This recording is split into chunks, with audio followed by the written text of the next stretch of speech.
Information Canapial. The clock ticked past 1:23 a.m. In the heart of Pripyat, time itself seemed to hold its breath.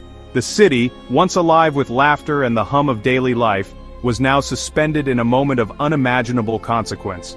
Every second that passed marked the beginning of a new reality, one that would echo through history. A fiery glow pulsed in the distance, painting the horizon with an unnatural, ominous light. The explosion at the Chernobyl nuclear power plant had shattered the stillness of the night, sending shockwaves of fear and confusion through the city. For those who witnessed it, the sky itself seemed to burn, a warning that something had gone terribly wrong. Smoke billowed into the night sky, a grim beacon over the deserted city of Pripyat. The thick dark plume rose higher and higher, visible for miles around, carrying with it the toxic secrets of the reactor. It was a signal to the world that disaster had struck, and that nothing would ever be the same again. The once vibrant streets, now eerily empty, stood as a silent testament to the catastrophe that had unfolded just hours before. Where children once played and families strolled, there was only the echo of footsteps lost to memory. The city's buildings, bathed in the pale light of dawn, seemed to mourn the lives that had been so abruptly interrupted. Toys lay abandoned in silent playgrounds. Teddy bears, dolls, and tiny cars, once cherished by the children of Pripyat, were left behind in the rush to escape. The swings creaked in the wind, moving gently as if still waiting for their young companions to return. These small relics told a story of innocence lost in the face of disaster. Half-eaten meals sat on tables in deserted apartments. Plates of bread, bowls of soup, and cups of tea remained untouched, frozen in time. The hurried evacuation had left behind the most intimate details of daily life, a haunting reminder of how quickly everything can change. In these kitchens and living rooms, the ordinary had become extraordinary, a testament to the suddenness of the tragedy. The city, once home to 50,000 souls, was now a ghost town. Streets that had bustled with life were now silent, save for the distant calls of birds and the whisper of the wind. Apartment blocks, schools, and shops stood empty, their windows staring blankly into the void. Pripyat had become a monument to absence, a city frozen in the moment of its greatest loss. On that fateful night, the world watched in horror as the Chernobyl nuclear power plant, just a few kilometers away, became a synonym for disaster, forever changing our perception of nuclear power. The reactor's core, once a symbol of Soviet progress and technological achievement, was now a smoldering ruin. The promise of a bright atomic future had been shattered in an instant, replaced by fear and uncertainty. The air crackled with an invisible menace. Radiation, silent and deadly, seeped through every crack and crevice. It was a threat that could not be seen, heard, or touched, yet it was everywhere, on the ground, in the air, clinging to every surface. The Geiger counters, with their relentless clicking, were the only warning of the danger that now haunted Pripyat. First responders, their faces etched with fear and determination, moved through the deserted streets, their Geiger counters clicking out a frantic rhythm. These brave men and women, many of them unaware of the true extent of the danger, rushed toward the reactor, risking their lives to contain the disaster. Their courage in the face of the unknown would become legendary, but it came at a terrible cost. They were the first wave, facing an invisible enemy, their courage a stark contrast to the silent emptiness around them. Each step they took was a step into uncertainty, yet they pressed on, driven by duty and a desperate hope to save others. Their sacrifice would be remembered long after the fires had burned out and the city had fallen silent.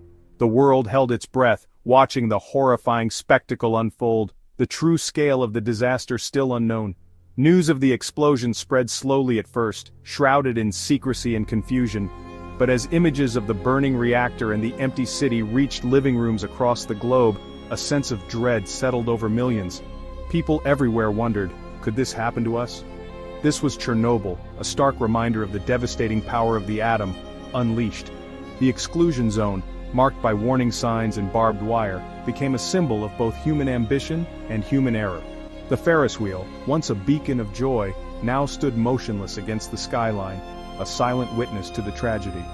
In the years that followed, Pripyat would remain frozen in time, a haunting testament to the night when everything changed, and the world learned the true cost of nuclear power.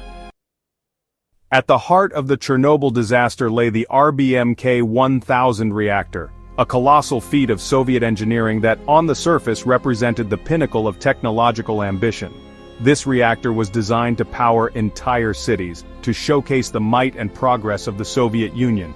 Yet, beneath its imposing exterior, the RBMK-1000 harbored a series of critical design flaws that would ultimately prove catastrophic. Its very construction was a reflection of the era's priorities: speed, power, and cost-effectiveness, often at the expense of safety and caution. The RBMK-1000 was engineered to be incredibly powerful, capable of generating vast amounts of electricity. However, this pursuit of power came with a hidden price. The reactor's design was inherently unstable, and its vulnerabilities were not just theoretical. They were woven into the very fabric of its operation. Engineers and scientists working on the project were under immense pressure to deliver results quickly, often overlooking or downplaying potential risks in the process.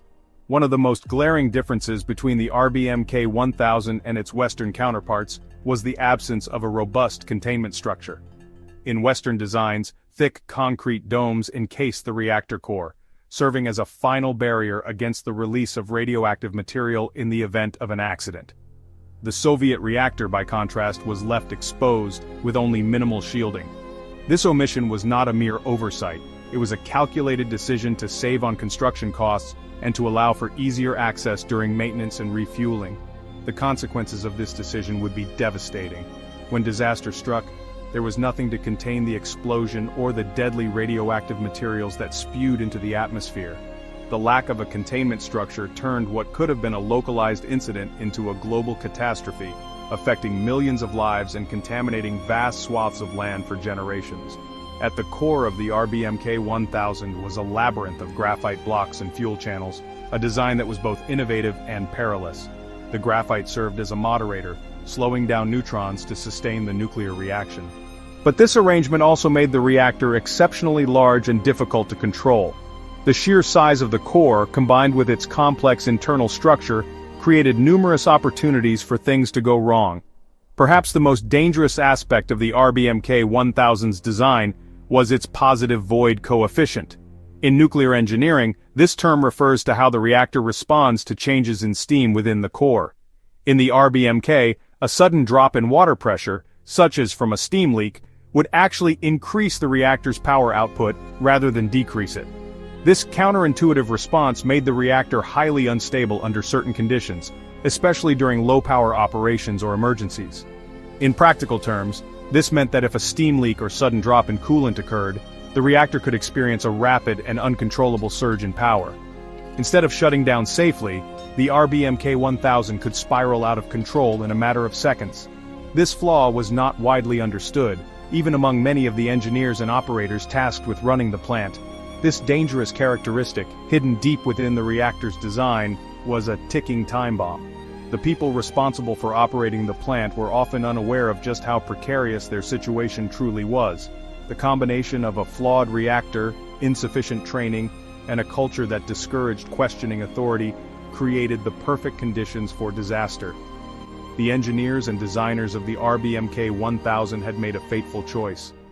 In their quest to maximize power output and efficiency, they had neglected the most fundamental principle of nuclear safety: containment and control. Their gamble, driven by political and economic pressures, would ultimately prove to be a tragic miscalculation, one that would have consequences far beyond what anyone could have imagined. The RBMK-1000 was more than just a machine. It was a symbol of ambition, unchecked by caution. In the end, it stood as a disaster waiting to happen, a stark reminder of the dangers that arise when safety is sacrificed for progress. On the night of April 25, 1986, the Chernobyl plant was scheduled for a routine safety test. The test, designed to simulate a power failure, was meant to demonstrate the reactor's ability to cool itself down even in the event of an emergency shutdown. However, a series of human errors and technical misjudgments would turn this routine procedure into a horrifying catastrophe. The test began with a reduction in power output. However, due to a design flaw in the reactor, the power output dropped far lower than anticipated. In an attempt to rectify the situation, the operators made a critical error. They withdrew too many control rods from the reactor core. This action, coupled with the reactor's positive void coefficient, pushed the reactor into a dangerous supercritical state. The stage was set for a catastrophic release of energy. At 1:23:45 a.m., the unthinkable happened. In the silent, tense darkness of the Chernobyl control room, time seemed to freeze as the hands of the clock marked the moment that would change history forever. The operators, exhausted and anxious, had no idea that the next few seconds would unleash a catastrophe unlike anything the world had ever seen. The air was thick with anticipation, the hum of machinery the only sound breaking the stillness, as the fate of the reactor, and the world, hung in the balance. The reactor, pushed beyond its limits by a series of fateful decisions and critical errors, surged out of control. Warning lights flashed urgently across the control panels, alarms blared, and the engineers scrambled to make sense of the chaos unfolding before them. The immense power of the reactor, once harnessed for progress and energy, now became a force of destruction. The operators' frantic attempts to regain control were futile, as the reactor's core became increasingly unstable, teetering on the edge of disaster. A massive power surge ripped through the reactor core, vaporizing the cooling water in an instant. The sudden transformation of water to steam created an unstoppable force, building pressure until it could no longer be contained. In a split second, a violent steam explosion tore through the heart of the reactor, sending shockwaves through the entire facility. The 1,000-ton steel and concrete lid, designed to contain the unimaginable, was hurled into the air like a toy, exposing the core to the world outside. The core, now exposed to the open air, erupted in a blinding flash of light and a deafening roar that shattered the night. The explosion illuminated the sky for miles around, casting an eerie glow over the surrounding forests and the sleeping city of Pripyat. The force of the blast was so intense that windows shattered, doors were blown off their hinges, and the ground trembled beneath the feet of those nearby. For a brief moment, it seemed as if the very earth itself was rebelling against the hubris of mankind. The force of the explosion was devastating. Concrete walls crumbled, steel beams twisted and snapped, and the once mighty reactor was reduced to a smoldering ruin. Debris rained down across the facility, and fires erupted throughout the building, feeding on the exposed graphite and fuel. The landscape was transformed in an instant, from a symbol of Soviet technological achievement to a scene of utter destruction and chaos. The reactor building, its roof blown off and its insides exposed, was engulfed in flames. Firefighters rushed to the scene, unaware of the invisible danger that awaited them. They battled the inferno with courage and determination, climbing onto the burning roof and into the heart of the disaster, risking their lives to contain the blaze. The flames, fueled by radioactive materials, burned with an intensity that seemed almost supernatural, casting a hellish glow over the ruins. Radioactive material spewing into the atmosphere formed a plume of deadly debris that rose kilometers into the sky. The cloud, thick with radioactive isotopes, drifted silently over the countryside, carried by the wind. Invisible to the naked eye, this toxic plume would soon spread far beyond the borders of Chernobyl, contaminating everything in its path: fields, forests, rivers, and towns. The true scale of the disaster was only just beginning to unfold. The invisible killer, radiation, began its insidious spread, carried by the wind across the Soviet Union and beyond. In the hours and days that followed, the people of Pripyat and neighboring regions went about their lives, unaware of the danger drifting silently through the air. Geiger counters clicked ominously as radiation levels soared, but the true threat remained unseen and unfelt until it was too late.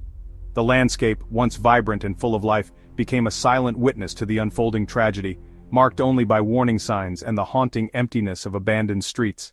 The world watched in horror as the true scale of the disaster became terrifyingly clear.